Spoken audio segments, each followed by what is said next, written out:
excelentísimo señor Antonio Guterres, secretario general de la ONU, miembros permanentes de este Consejo de Seguridad de la ONU, miembros no permanentes, señoras y señores.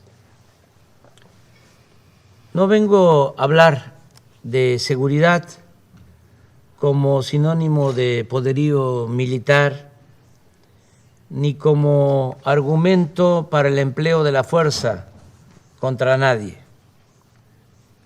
En cambio, mi planteamiento se basa en lo que postuló ese titán de las libertades, según Pablo Neruda, que fue el presidente Franklin Delano Roosevelt cuando se creó la Organización de las Naciones Unidas.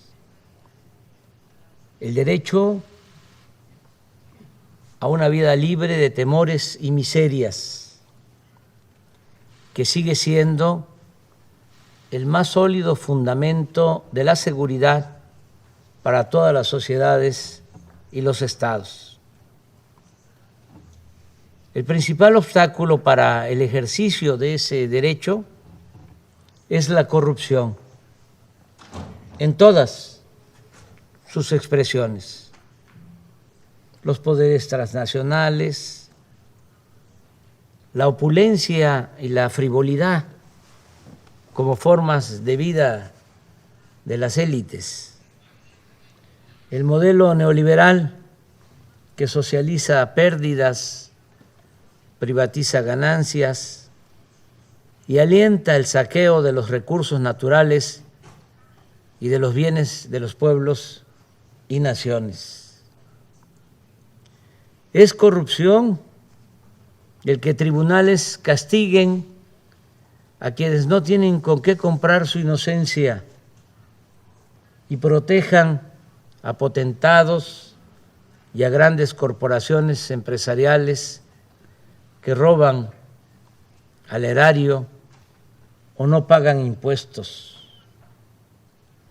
Es corrupción la impunidad de quienes solapan y esconden fondos ilícitos en paraísos fiscales. Y es corrupción también la usura que practican accionistas y administradores de los llamados fondos buitres, sin perder siquiera su respetabilidad. Sería hipócrita ignorar que el principal problema del planeta es la corrupción en todas sus dimensiones: la política, la moral, la económica, la legal, la fiscal y la financiera.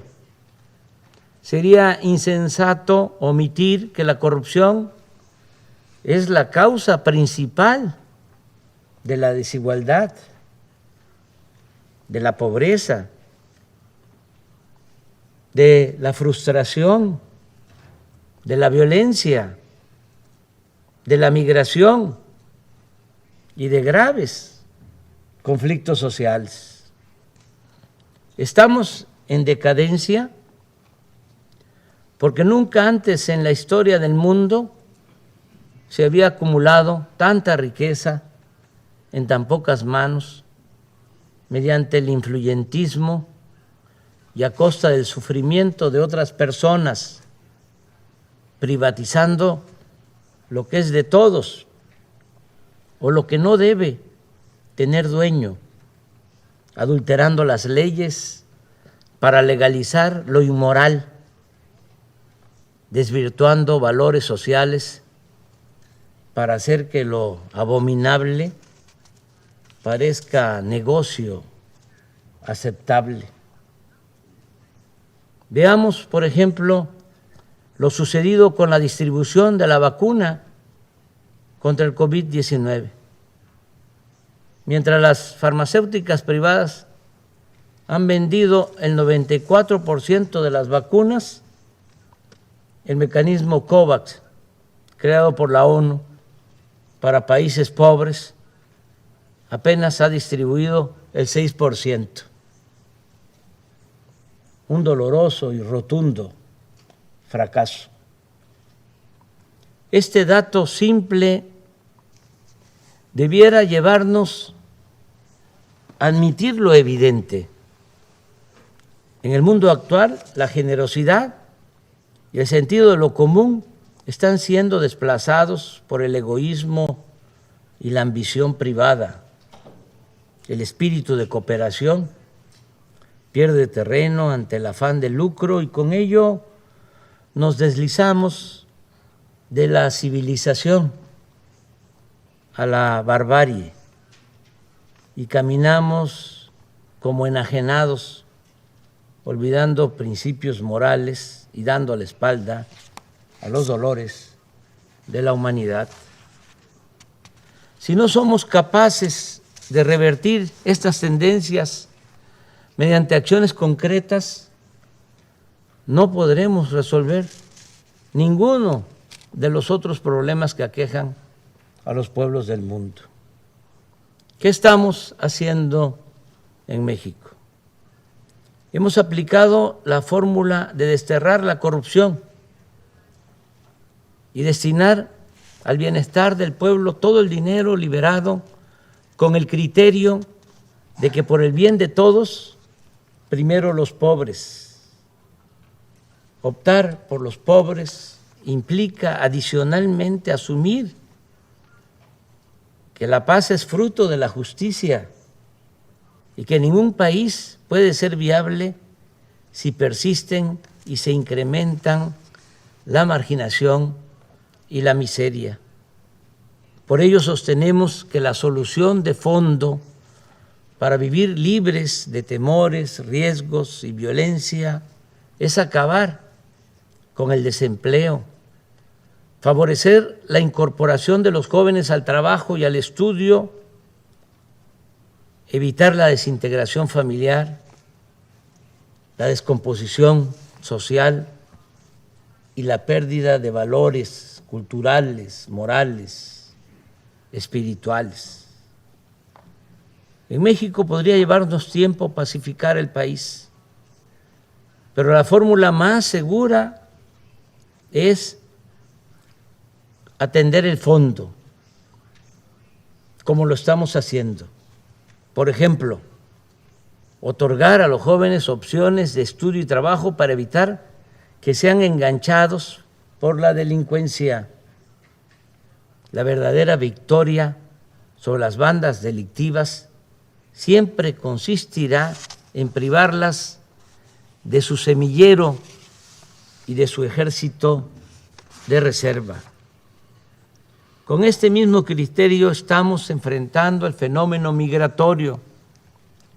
Las acciones fundamentales no son las coercitivas, sino las que incorporan a todas las personas al estudio, al trabajo, a la salud y al bienestar en los lugares en los que nacieron o residen, de modo que no se vean obligadas a abandonar sus pueblos por hambre o violencia y que únicamente emigren quienes deseen hacerlo, que la migración sea opcional y no forzosa, una decisión individual y no un fenómeno de proporciones demográficas. Hace poco le expuse respetuosamente al presidente Biden una nueva forma de enfrentar el fenómeno migratorio, sin ignorar la necesidad de ordenar el flujo, de evitar el descontrol y la violencia y garantizar los derechos humanos. Le propuse aplicar de inmediato en 3 naciones hermanas 2 programas que nosotros estamos llevando a cabo con éxito en Chiapas, estado vecino de Centroamérica. Hoy estamos plantando allí 200,000 hectáreas de árboles frutales y maderables. Y ese programa da trabajo a 80,000 sembradores, Asimismo, en esa entidad del sureste mexicano trabajan como aprendices 30,000 jóvenes que reciben un salario mínimo para capacitarse en talleres, empresas y otras actividades productivas y sociales. Si estas dos acciones se aplicaran de inmediato en Guatemala, Honduras y El Salvador, se podría lograr que permanezcan en sus países unos 330,000 personas que hoy están en riesgo de emigrar por falta de trabajo. Pienso que estas propuestas deben ser aplicadas por la ONU a fin de ir al fondo de los problemas en los países pobres. Es necesario que el más relevante organismo de la comunidad internacional despierte de su letargo y salga de la rutina, del formalismo, que se reforme y que denuncie y combata la corrupción en el mundo, que luche contra la desigualdad y el malestar social que cunden en el planeta, con más decisión, profundidad, con más protagonismo, con más liderazgo. Nunca en la historia de esta organización se ha hecho algo realmente sustancial en beneficio de los pobres. Pero nunca es tarde para hacer justicia. Hoy es tiempo de actuar contra la marginación, atendiendo las causas y no solo las consecuencias. A tono con esta idea, en los próximos días la representación de México propondrá a la Asamblea General de las Naciones Unidas un plan mundial de fraternidad y bienestar. El objetivo es garantizar el derecho a una vida digna a 750 millones de personas que sobreviven con menos de $2 diarios. La propuesta de México para establecer el Estado Mundial de Fraternidad y Bienestar se puede financiar con un fondo procedente de al menos 3 fuentes: el cobro de una contribución voluntaria anual del 4% de sus fortunas a las 1,000 personas más ricas del planeta, una aportación similar por parte de las 1,000 corporaciones privadas más importantes por su valor en el mercado mundial y una cooperación del 0.2% del PIB de cada uno de los países integrantes del grupo de los 20. De cumplirse esta meta de ingresos, el fondo podría disponer anualmente de alrededor de $1 billón. En su informe anual, la ONU podría destinar un día para otorgar reconocimientos o certificados de solidaridad a personas, corporaciones y gobiernos que destaquen por su vocación humanitaria, ayudando a financiar el Plan Mundial de Fraternidad y Bienestar. Los recursos de este fondo deben llegar a los beneficiarios de manera directa, sin intermediación alguna, porque cuando se entregan fondos supuestamente para ayudar a los pobres, a organizaciones no gubernamentales, de la sociedad civil o a otro tipo de organizaciones, no quiero generalizar, pero en muchos casos ese dinero se queda en aparatos burocráticos, en pagar oficinas de lujo, en mantener asesores, o se desvía y termina por no llegar a los beneficiarios. Por eso, repito, los recursos de este fondo deben llegar a los beneficiarios de manera directa, sin intermediación alguna, mediante una tarjeta o un monedero electrónico personalizado.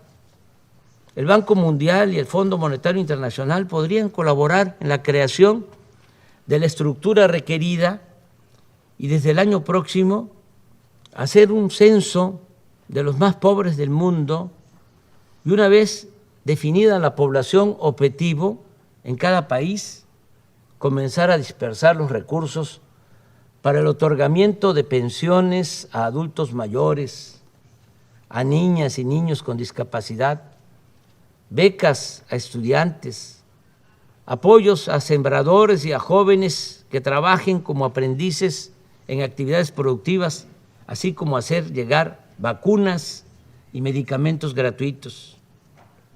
No creo, lo digo con sinceridad, que alguno de los miembros permanentes de este Consejo de Seguridad se oponga a nuestra propuesta, pues esta no se refiere a armas nucleares o invasiones militares, ni pone en riesgo la seguridad de ningún Estado. Por el contrario, busca construir estabilidad y paz por medio de la solidaridad con quienes más necesitan de nuestro apoyo.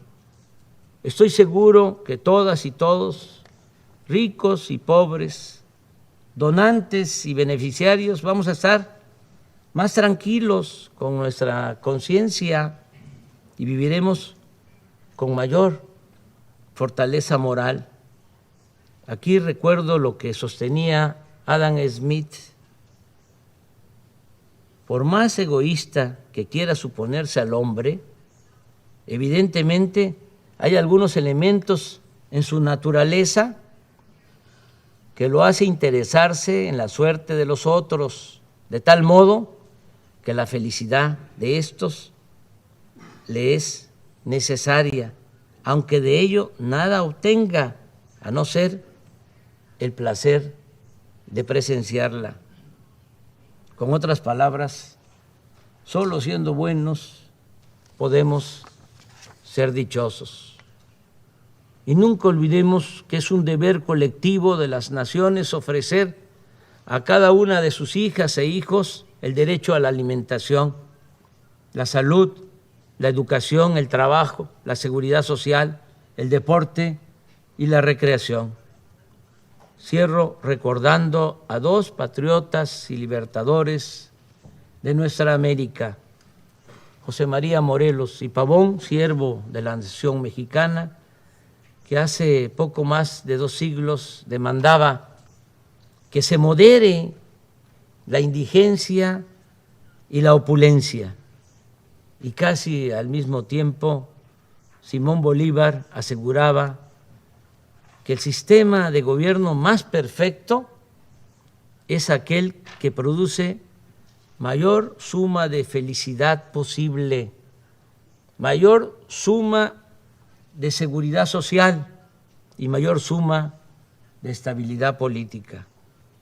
Es un honor estar con ustedes, miembros permanentes y no permanentes del Consejo de Seguridad de la ONU, que es lo más parecido a un gobierno mundial y que puede llegar a ser el organismo más eficaz para el combate a la corrupción y el más noble benefactor de los pobres y olvidados de la tierra. Muchas gracias.